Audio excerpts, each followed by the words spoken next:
Estimados alumnos, les doy la bienvenida a su nueva sesión del curso de Sistema Endocrino y Reproductor.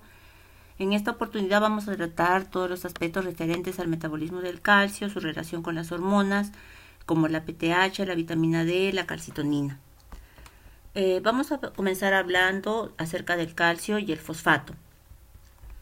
La concentración total de calcio en la sangre va a ser de 10 miligramos por decilitro. El 98% del calcio se va a encontrar en el hueso, pero el calcio extracelular, que es fundamental en diversas funciones orgánicas, va a estar presente en tres formas. Uno va a estar ligado a las proteínas, 40-50%, sobre todo va a ser a la albúmina.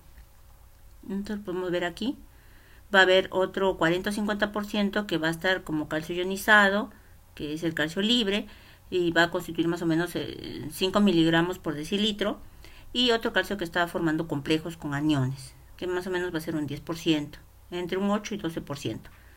Entonces el calcio libre ionizado es la única forma biológicamente activa y va a estar sometido a control riguroso, sobre todo por la PTH.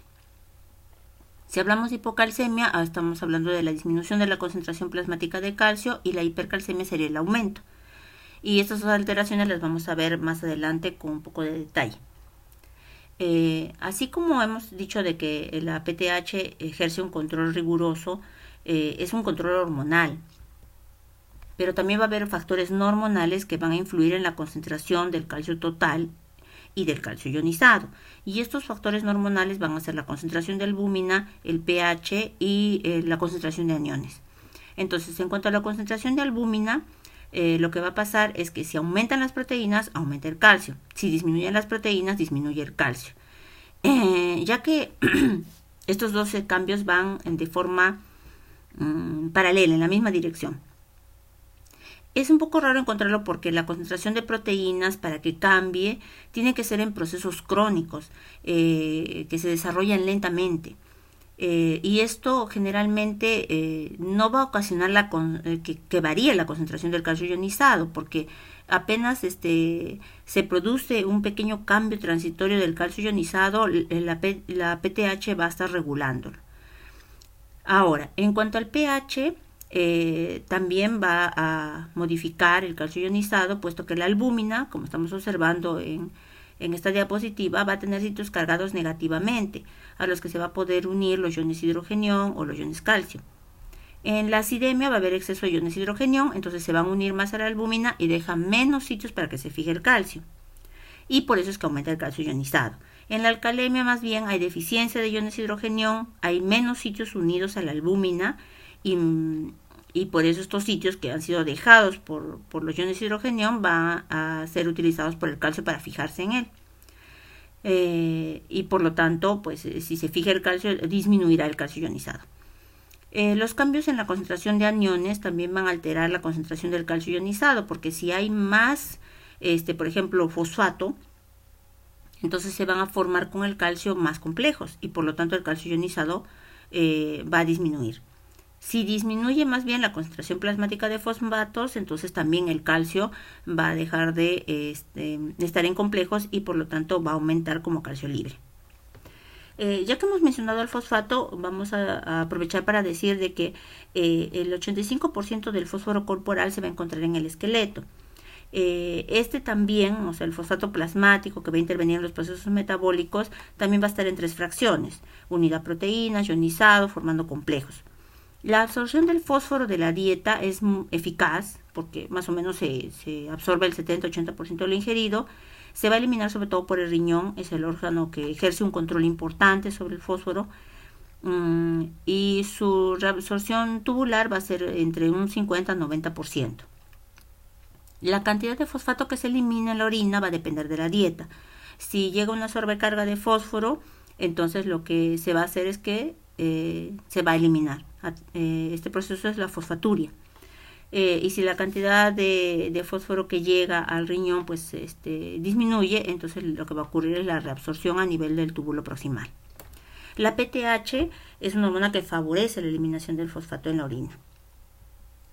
Ahora, en este cuadro que les estoy mostrando, se observa cómo algunos procesos del organismo requieren del calcio necesariamente para poder realizarse, y son procesos muy importantes. Estamos viendo ahí, por ejemplo, la mineralización de los huesos, la contracción del músculo esquelético, cardíaco y liso, los procesos de exocitosis que tienen que ver con transmisión sináptica, liberación hormonal, reacciones enzimáticas, señalización intracelular. Todos estos procesos van a requerir del calcio. Entonces, por favor, hay que revisar esta figura. Ahora, las hormonas que van a mantener la homeostasis del calcio van a hacer su efecto sobre todo a nivel intestinal, a nivel de los huesos y a nivel de los riñones. Estas hormonas van a ser la hormona paratiroidea, que eleva los niveles de calcio en sangre, la calcitonina, que más bien los reduce, aumentando la excreción del calcio, y la vitamina D, que lo que hace es sobre todo captar calcio a través del tubo digestivo. Las hormonas que lo regulan fundamentalmente el calcio van a ser la PTH y la calcitonina. Tienen efectos antagónicos, como hemos visto. Y van a actuar sobre el calcio ionizado, o sea, el calcio que está libre en la sangre.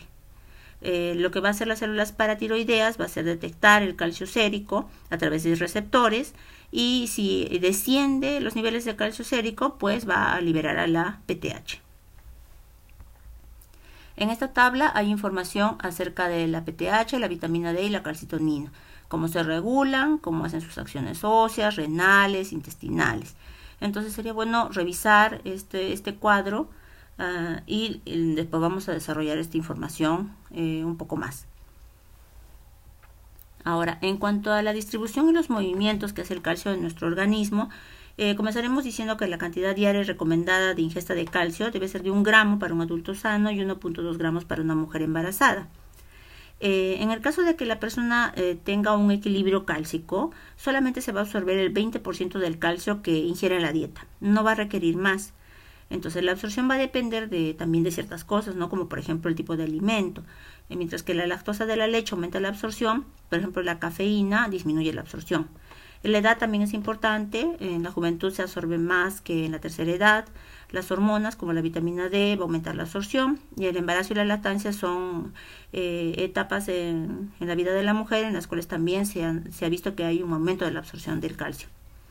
El calcio de la dieta, que más o menos hemos dicho que es 1 gramo por día o 1000 miligramos, 350 son lo que se van a absorber en realidad en el tracto gastrointestinal.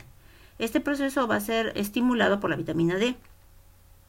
De los 350, 150 miligramos van a ser nuevamente secretados al tracto gastrointestinal. Esto va a ser en los líquidos salival, pancreático, intestinal. Entonces, de forma neta se va a absorber 200 miligramos. Los restantes 800 miligramos van a tener que ser excretados por las heces.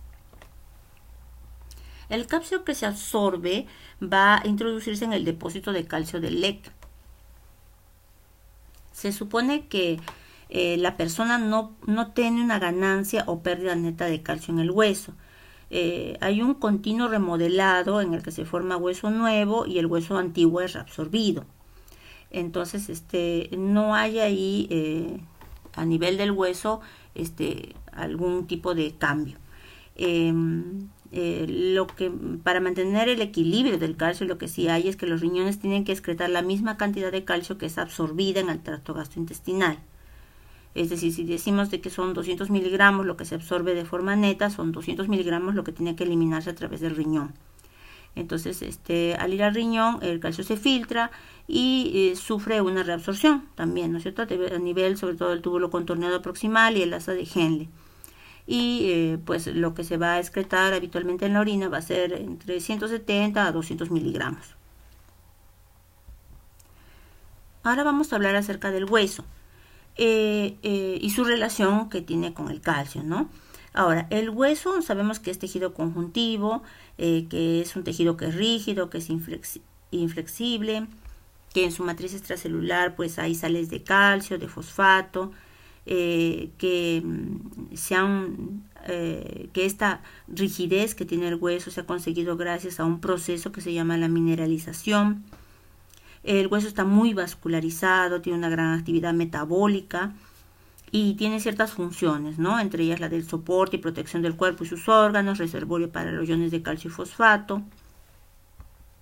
En su aspecto macroscópico, el hueso va a tener dos tipos.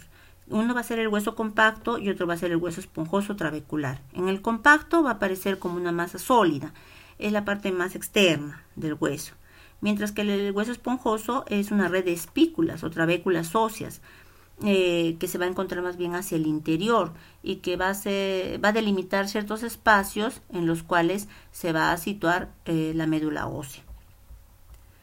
Ahora, en el individuo que sigue creciendo, el puber, el adolescente, las epífisis se van a separar de la diáfisis por la placa cartilaginosa o cartílago de crecimiento.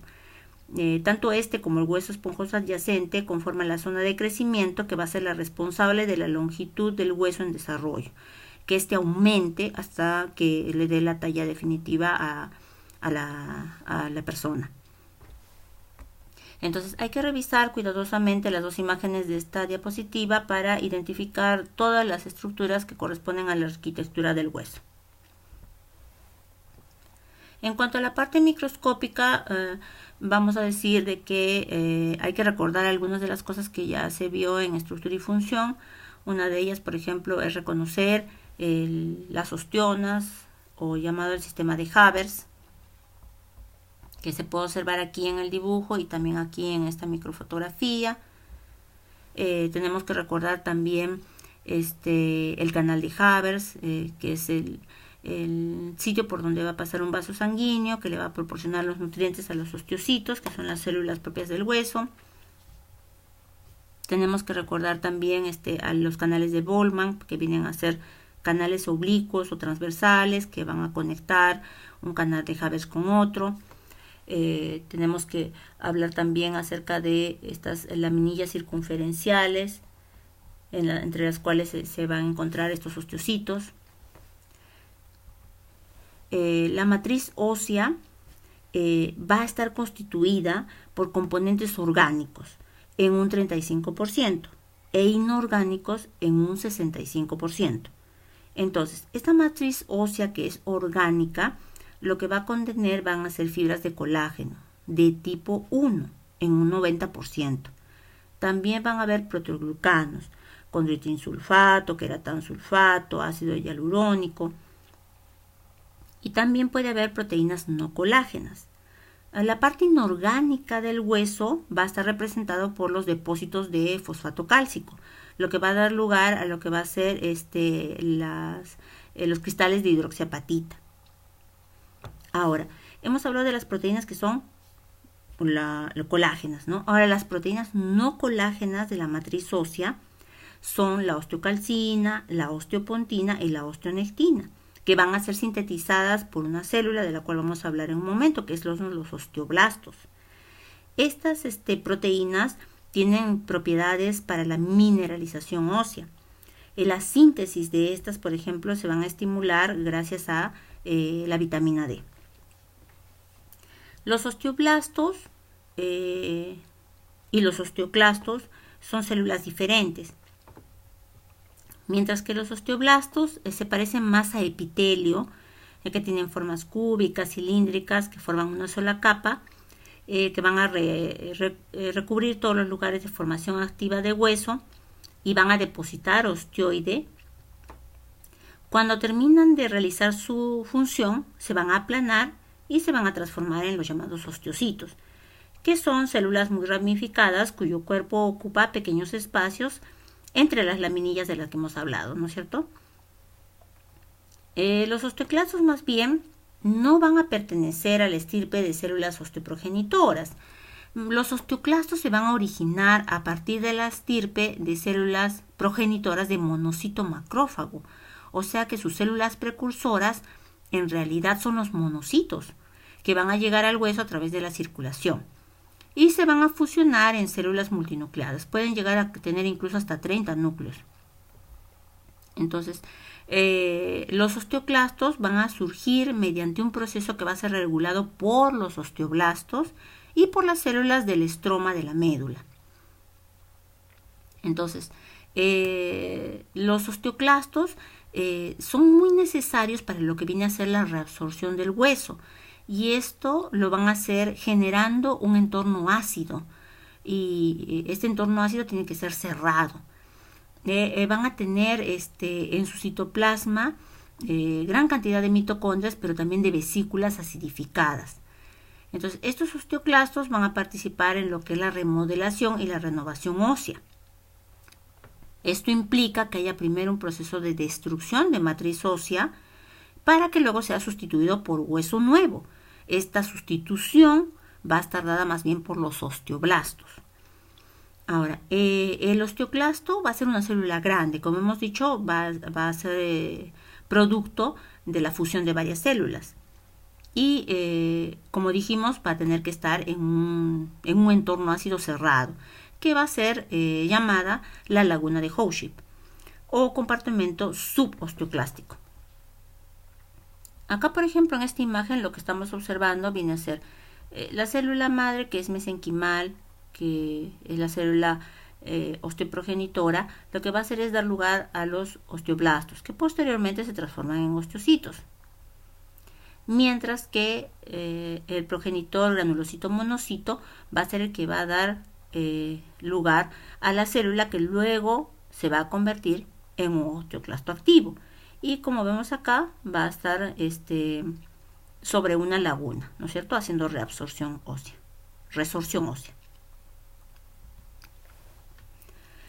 Tanto los osteoblastos como las células estromales de la médula ósea van a tener la función de producir el RANK ligando, que es un miembro de la superfamilia del factor de necrosis tumoral. El RANK ligando se va a ligar al receptor RANK, que va a estar presente en la superficie de los osteoclastos que están haciendo diferenciación. Entonces, esta interacción entre el receptor RANK y el RANK ligando va a determinar un contacto intercelular que va a ser necesario para la maduración del precursor de los osteoclastos. Entonces, acá estamos observando en la figura célula estromal, el RANK ligando, el RANK, que está siendo expresado por el precursor del osteoclasto, y una vez que se produce esta unión, pues este osteoclasto pasa a ser un osteoclasto inactivo y luego ya un osteoclasto activo que va a hacer la resorción ósea. Ahora, los osteoblastos van a sintetizar la osteoprotegerina, que es una proteína que también tiene una elevada afinidad por el RANK ligando, de tal manera que la osteoprotegerina se va a unir al RANK ligando y va a impedir la interacción entre RANK y RANK ligando. Por lo tanto, la osteoprotegerina modula este proceso de generación de los osteoclastos. Ahora, la hormona paratiroidea, por ejemplo, la PTH, va a estimular la expresión de RANK ligando y por este mecanismo va a hacer que haya una gran cantidad de RANK ligando en comparación con la cantidad de osteoprotegerina, de tal manera que cuando hay un exceso de hormona paratiroidea se van a generar muchos más osteoclastos. En esta diapositiva hay un esquema bastante sencillo de lo que hemos estado hablando, remodelación ósea. Lo revisan, por favor, que tienen, por ejemplo, los osteoclastos, los osteoblastos, cómo se está formando hueso nuevo, hueso viejo. Entonces revísenlo, les puede ayudar mucho para lo que es hacer esquemas. Aquí también hay dos imágenes que tienen que analizar ustedes, que trata también de la transformación de los osteoclastos y la participación del RANK y del RANK ligando. Esta imagen parece complicada, pero en realidad viene a ser casi como un resumen de todo lo que se debe conocer acerca de la evolución que sufre el precursor del osteoclasto hasta llegar a convertirse en un osteoclasto funcional, ¿no?, y cumplir su función de la reabsorción ósea. Acá es una microfotografía en la cual estamos observando la espícula ósea y acá un osteoclasto que está en su laguna de Howship. Revisen por favor estas dos imágenes. Ahora vamos a hablar acerca de dos patologías que involucran al hueso. Una de ellas es la osteoporosis, que es la pérdida de la masa ósea. Esto va a producir fragilidad del hueso y va a tener susceptibilidad a la persona a sufrir fracturas. El primer factor implicado es el déficit de los esteroides sexuales estrógenos. Esto se va a producir en la mujer tras la menopausia. Entonces, la cantidad de hueso antiguo que se reabsorbe va a superar a la de hueso nuevo que se va a formar, porque hay un aumento del número de osteoclastos. Este estado en el cual hay un recambio óseo tan acelerado va a tener que ser controlado administrando un tratamiento con estrógenos suplementarios y también con vitamina D, calcio. Se puede encontrar osteoporosis también y fracturas en varones, no solamente en mujeres. La osteoporosis va a ser asintomática hasta que produzca alguna deformidad esquelética, fracturas óseas. Estas fracturas típicamente se van a dar en la columna vertebral, cadera y muñeca, sobre todo cuando el adulto mayor, por ejemplo, sufre una caída. El diagnóstico se hace a través de la radiología, pero sobre todo el mejor examen es una densitometría ósea. Hay también dentro del tratamiento una alternativa que son los anticuerpos monoclonales frente al RANKL ligando. Uno de ellos, por ejemplo, es el denosumab, que va a tener una función similar a la de la osteoprotegenina. Aquí estamos observando estas microfotografías peroelectrónicas donde se compara en A, viene a ser el cuerpo vertebral de una persona sana comparado con el cuerpo vertebral de una mujer mayor que tiene osteoporosis. Lo mismo aquí, la comparación de un cuerpo vertebral normal con el de un cuerpo vertebral con osteoporosis, que está acortado, aplanado, porque sufrió una fractura por compresión. Antes de pasar a los trastornos del metabolismo del calcio, que dijimos que eran la hipercalcemia y la hipocalcemia, hablaremos también, aparte de la osteoporosis, de la osteomalacia. Esta es una enfermedad más bien que está caracterizada por un ablandamiento y curvamiento progresivo de los huesos. Este ablandamiento se produce porque lo que hay es un defecto en la mineralización del osteoide. Esto es por falta de vitamina D o porque hay algún problema a nivel del riñón. Puede haber también trastornos hereditarios, ¿no?, en la activación de la vitamina D. Entonces, si están interesados, también pueden buscar un poco más de información acerca de la osteomalacia. Bien, ahora vamos a mencionar los trastornos que están involucrados en el metabolismo del calcio. Estos son, por un lado, la hipercalcemia y también vamos a ver la hipocalcemia. El diagnóstico diferencial de la hipercalcemia va a incluir un número grande de etiologías. O sea, las causas más comunes dentro de todas estas que están presentes en este cuadro van a ser, sobre todo, en primer lugar, la enfermedad paratiroidea. Esa va a ser la más común. Y la otra causa, la segunda causa más frecuente, van a ser las enfermedades malignas. Estas dos patologías, enfermedad paratiroidea y enfermedad maligna, van a explicar el 90% de los casos de hipercalcemia. Ahora, independientemente de cuál sea su causa, la hipercalcemia va a producir, como estamos observando aquí, en esta imagen, ciertos signos y síntomas que tenemos que saber reconocer. Estos van desde cansancio, depresión, confusión mental, anorexia, náuseas, vómitos, estreñimiento. Va a haber hipotonía, letargia, va a haber alteraciones en el electrocardiograma, a veces hasta arritmias cardíacas. La hipercalcemia persistente va a estar asociada también con valores normales o también puede ser altos de fosfatos que lleven incluso a la calcificación a nivel de vasos sanguíneos, de articulaciones, de la córnea. Suele haber una hipercalcemia que es sintomática cuando ya los niveles de calcio están entre 11.5 y 12.5 miligramos por decilitro. Recordemos que habíamos dicho que más o menos la concentración de calcio en sangre es 10 miligramos por decilitro aproximadamente. Ya consideramos una hipercalcemia grave cuando es mayor de 15 miligramos por decilitro. Esto ya constituye ya una urgencia médica. En cuanto a la hipocalcemia crónica, es mucho menos frecuente encontrarla que la hipercalcemia. Puede existir, sí, hipocalcemia transitoria en algunas enfermedades graves, por ejemplo, la sepsis, quemaduras, insuficiencia renal aguda. Algunos fármacos también pueden producir hipocalcemia, la heparina, el glucagón.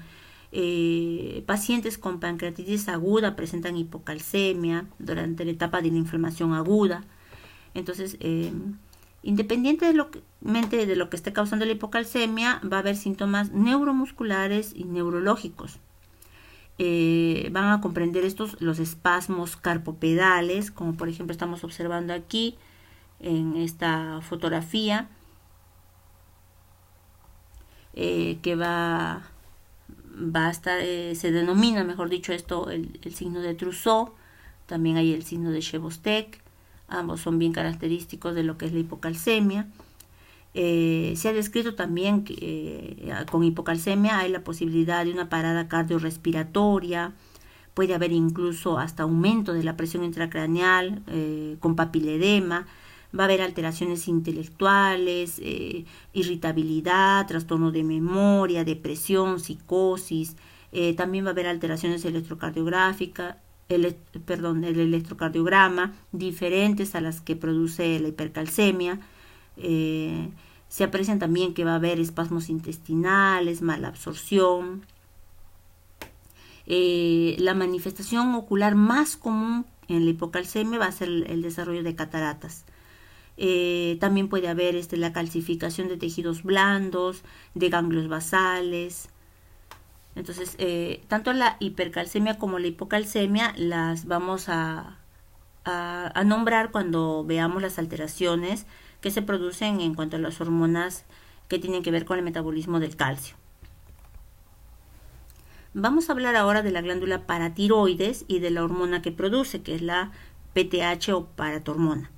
Las glándulas paratiroides son 4 estructuras ovaladas, más o menos miden unos 5 milímetros de tamaño, que es como el tamaño de un garbanzo.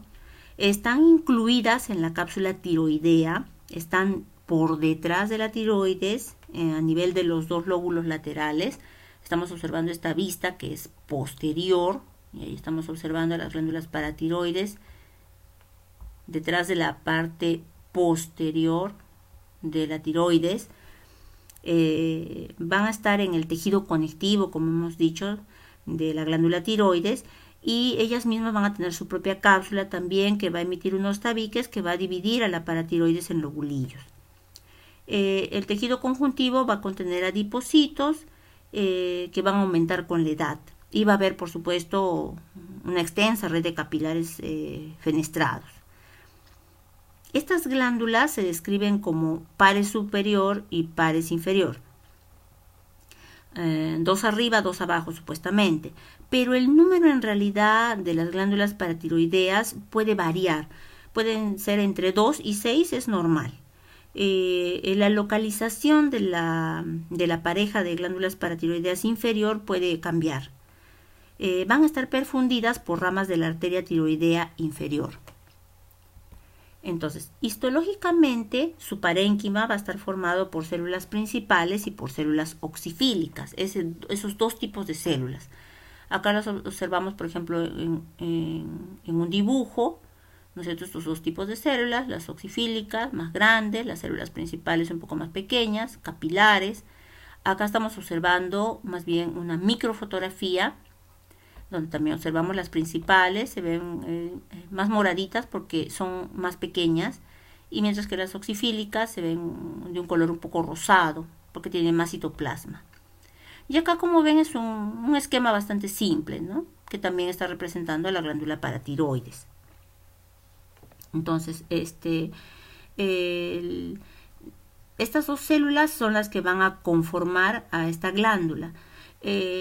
Como hemos dicho, las células principales son abundantes, mientras que las células oxifílicas son menos numerosas, y aparentemente parece que en algún momento fueron células principales, pero ahora han cambiado y se encuentran en otro momento funcional.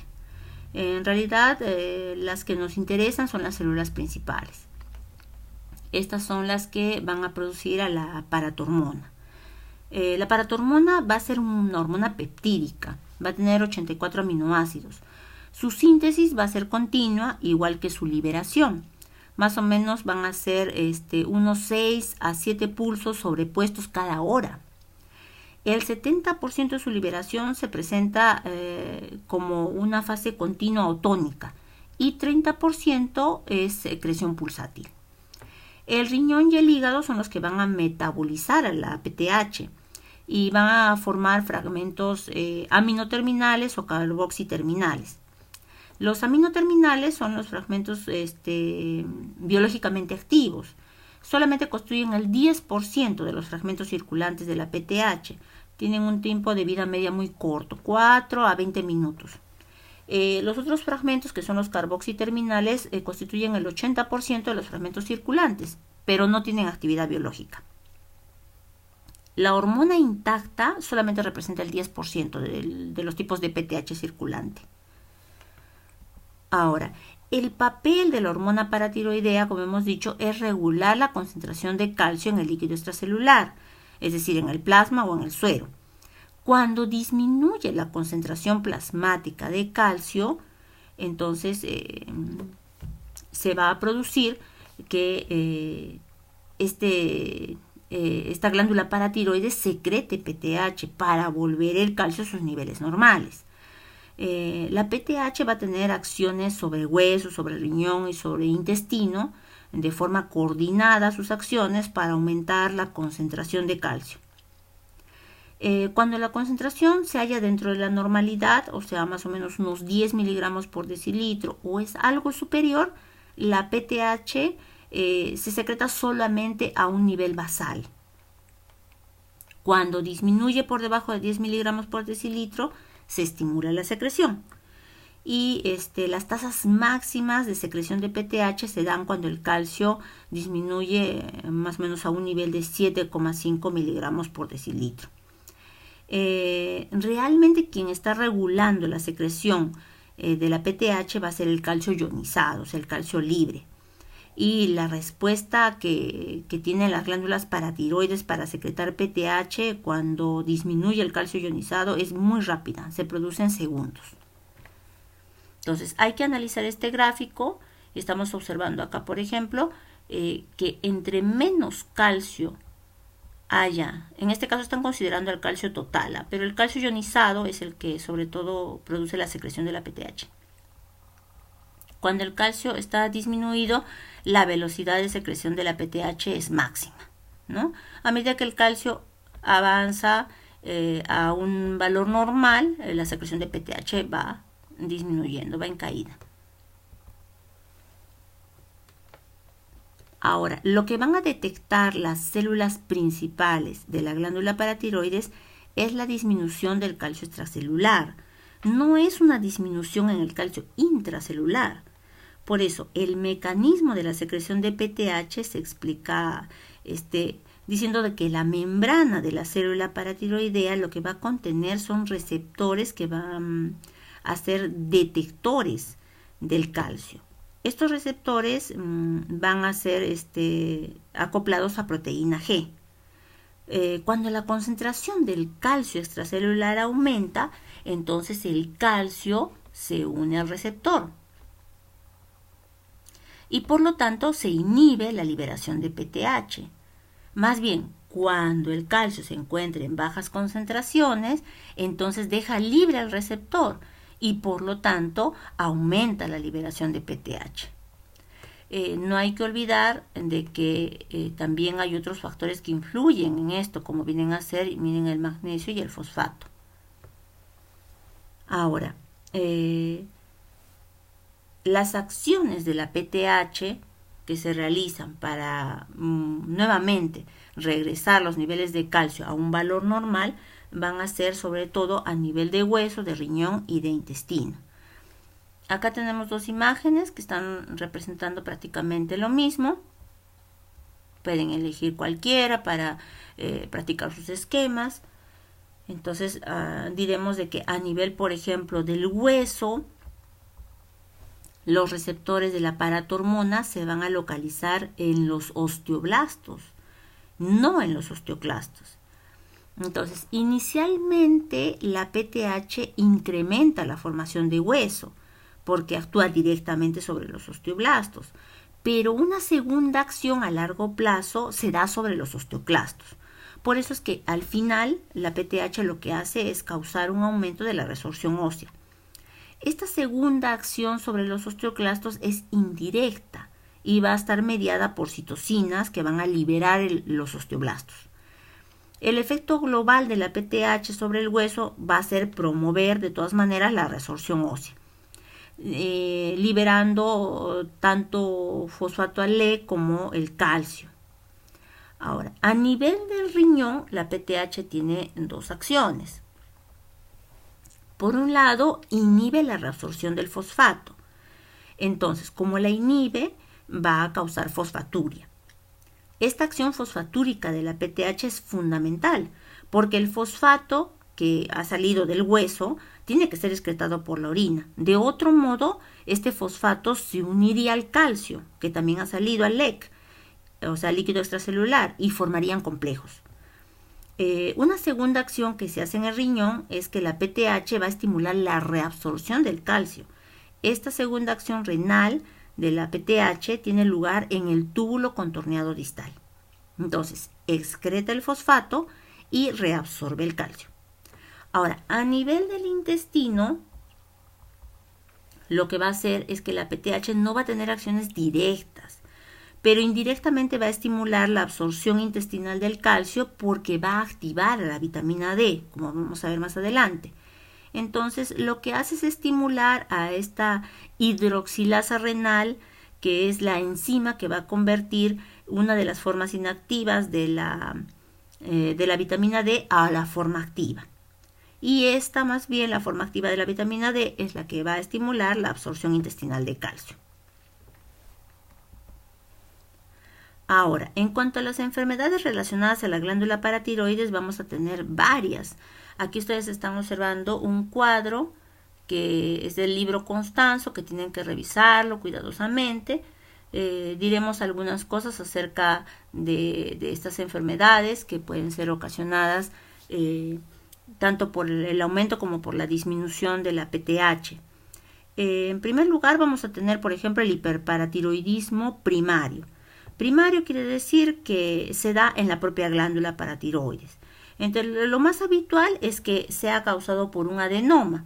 Acá tenemos un dibujo en el cual estamos observando glándulas paratiroideas que son normales, pequeñas, del tamaño que hemos dicho de un garbanzo, mientras que en la de aquí abajo observamos que una de ellas ha aumentado su tamaño.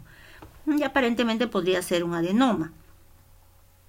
Entonces, este adenoma paratiroideo lo que va a hacer es secretar cantidades excesivas de PTH y las consecuencias van a ser que va a aumentar en sangre las concentraciones de calcio y va a disminuir la de fosfato.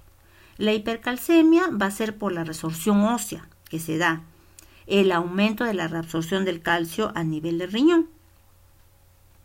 Y también va a haber, por supuesto, un aumento de la absorción intestinal de calcio, ya hemos dicho de forma indirecta. Y la hipofosfatemia, bajo fósforo en sangre, va a ser causa de la fosfaturia. O sea, la PTH promueve, hemos dicho que se inhiba la reabsorción del fosfato. Entonces, si bien la PTH reabsorbe calcio a nivel renal, la carga filtrada de calcio es tan alta que supera la capacidad reabsortiva del riñón y se va a dar incluso hipercalciuria. Y esto puede precipitar en cálculos urinarios. Entonces, las personas con hiperparatiroidismo primario van a tener hipercalciuria, osteoporosis y estreñimiento. El tratamiento, como lo más frecuente es que sea un adenoma paratiroideo, será la paratiroidectomía, que viene a ser la extirpación de la glándula paratiroidea que esté afectada. En el caso del hiperparatiroidismo, pero secundario, aquí más bien las glándulas paratiroides son normales, pero van a ser estimuladas para secretar una cantidad excesiva de PTH. La razón es que va a haber hipocalcemia. Esta hipocalcemia va a estar causada ya sea por déficit de la vitamina D o una insuficiencia renal crónica. Entonces, en este hiperparatiroidismo secundario, las concentraciones en sangre de PTH van a ser elevadas, las concentraciones en sangre de calcio son bajas o normales, pero nunca van a ser altas, como en el hiperparatiroidismo primario, lo que nos va a permitir hacer la diferenciación. Este es cuando la paratiroides está funcionando en exceso, o sea, hay mucha hormona. Ahora, cuando hay poca hormona, el hipoparatiroidismo, esto más bien va a ser consecuencia generalmente de la cirugía tiroidea. O sea, a veces se opera la glándula tiroides, ya sea para tratamiento de cáncer de tiroides o cirugía de las mismas paratiroides. Se debe extirpar, por ejemplo, solamente la glándula que tiene el adenoma paratiroideo, y a veces no se hace eso, sino que se extirpa todo. Entonces, en este caso, lo que va a haber es bajas concentraciones de paratormona en sangre. Va a haber hipocalcemia e hiperfosfatemia. Entonces, el tratamiento, bueno, va a ser suplementos de calcio de forma oral y la forma activa de la vitamina D. Así como hay un hiperparatiroidismo y un hipoparatiroidismo, también hay un pseudo hipoparatiroidismo. Pseudo, o sea que no es real.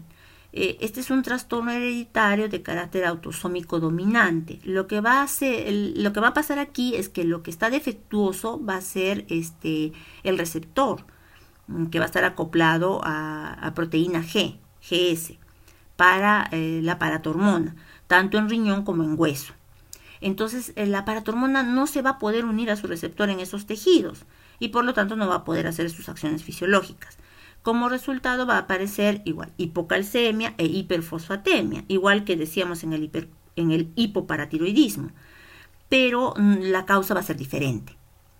Ahora, hay pacientes que presentan esta misma hipocalcemia e hiperfosfatemia, pero que tienen un fenotipo especial.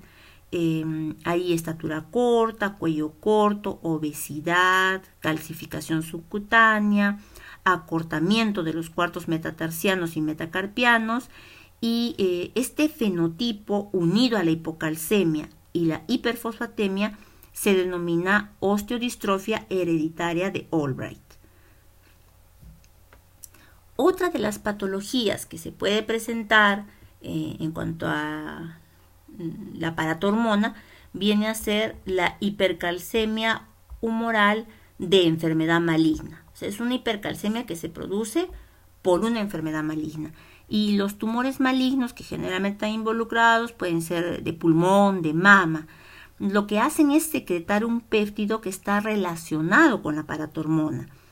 Es estructuralmente homólogo a ella. Los efectos sobre el hueso y el riñón van a hacer que se produzca hipercalcemia e hipofosfatemia. O sea, el perfil sanguíneo va a ser muy similar al del hiperparatiroidismo primario, pero las concentraciones sanguíneas de PTH son bajas y no altas, porque la secreción de PTH, la original, digamos así, que es secretada por las glándulas paratiroides, pues va a quedar suprimida por la hipercalcemia que está produciendo este péptido parecido a la PTH. Esta enfermedad se trata con furosemida, que inhibe la reabsorción renal de calcio y aumenta la excreción. También se puede dar inhibidores de la resorción ósea. Por último, trataremos la hipercalcemia hipocalciúrica familiar. Este más bien es un trastorno autosómico dominante. Se caracteriza por la disminución de la excreción urinaria de calcio y por el aumento de la concentración sérica de calcio.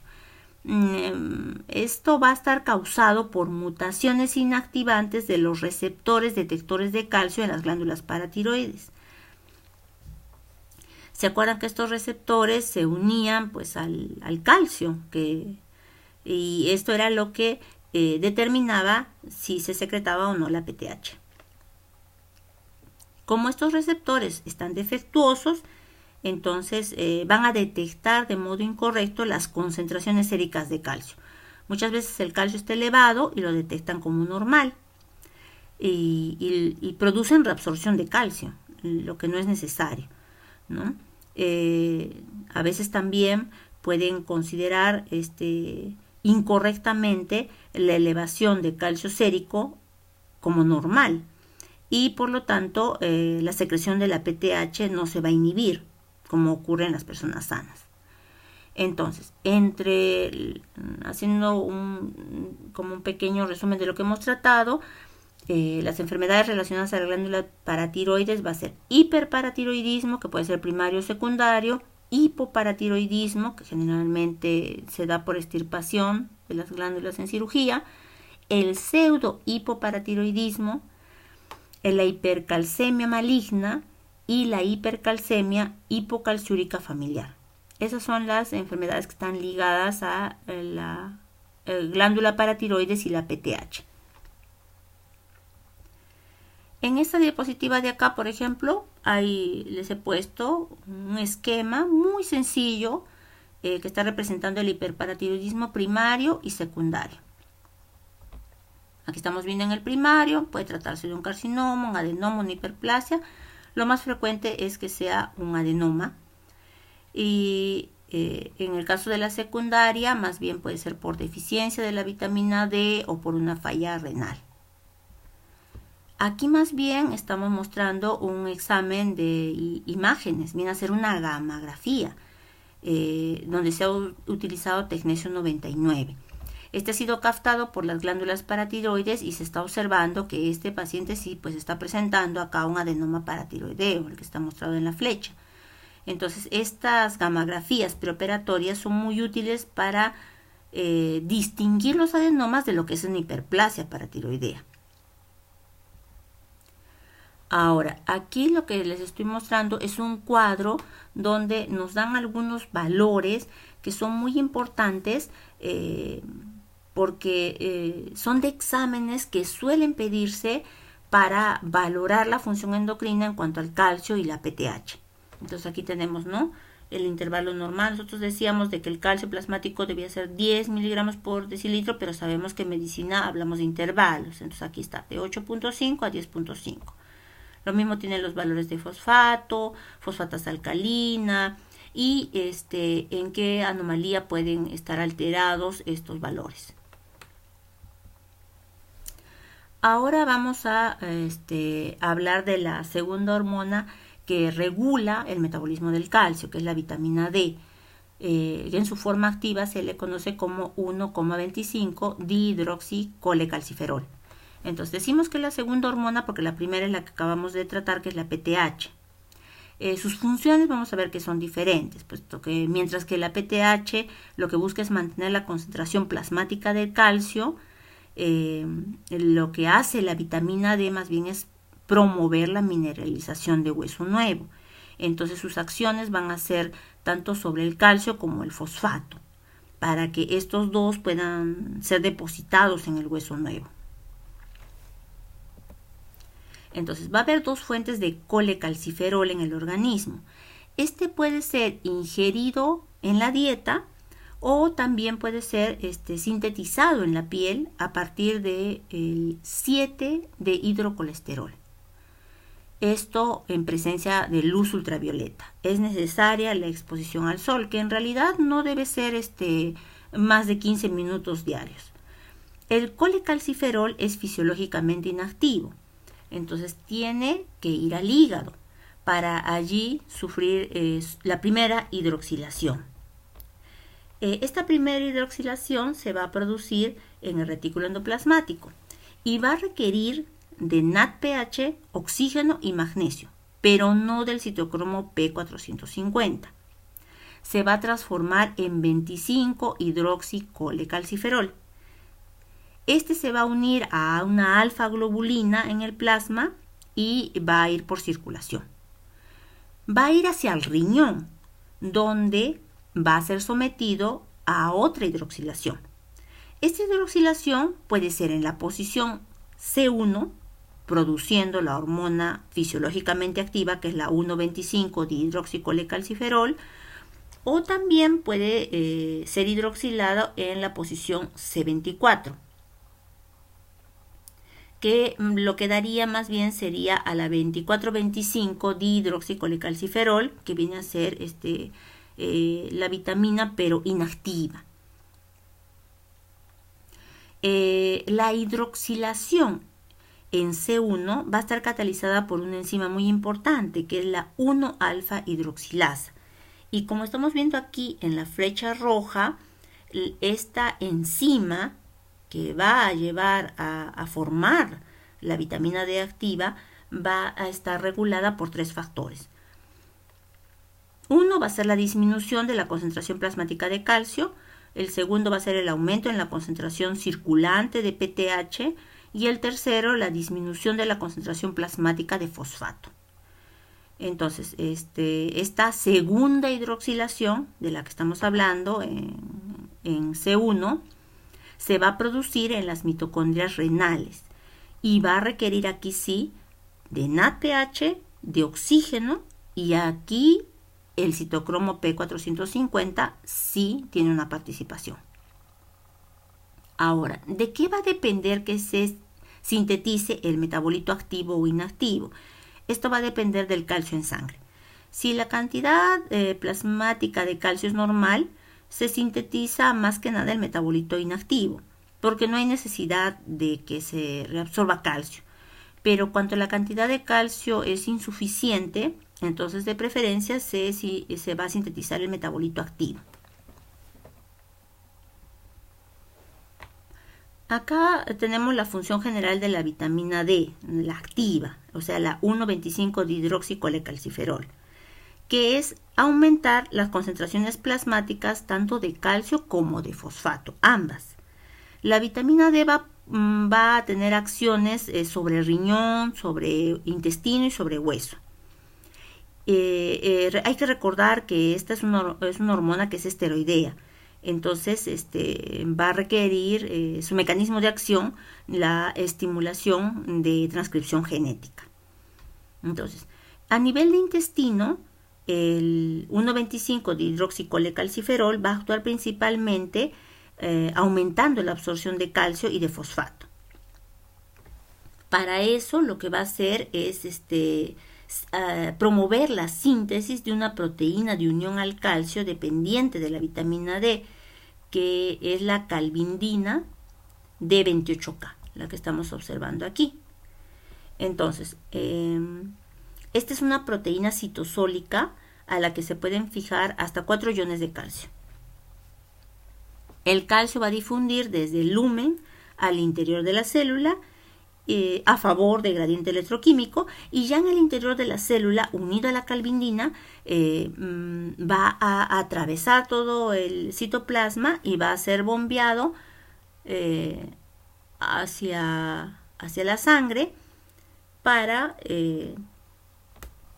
posteriormente pasando la membrana vasolateral, llegar, ¿no es cierto?, a circulación, el calcio. Esto lo hace a través de una calcio ATPasa. Ahora, a nivel de riñón, mientras que nosotros habíamos visto que la paratormona, la PTH, estimulaba la reabsorción del calcio, pero inhibía la de fosfato, la vitamina D más bien estimula la reabsorción de los 2 iones, tanto de calcio como de fosfato, porque recordemos que lo que le interesa es la mineralización ósea. A nivel del hueso, entonces, lo que va a promover es actuar sinérgicamente con la PTH para estimular la actividad osteoclástica y la resorción ósea en un primer momento. Parecería que esta no fuera pues una acción de la vitamina D, ¿no?, que lo que trata es de promover mineralización ósea, pero hay que recordar que lo que se quiere es primero remover el hueso antiguo, que se haga resorción ósea para que haya más calcio y fosfato disponible en el LEC, para después mineralizar el hueso nuevo, o sea, que se dé la remodelación ósea.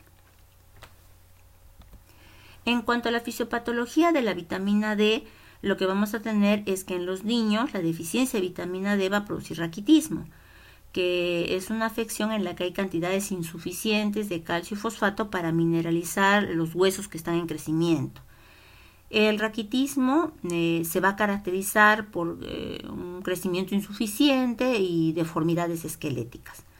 Más bien en los adultos lo que se va a dar es la osteomalacia.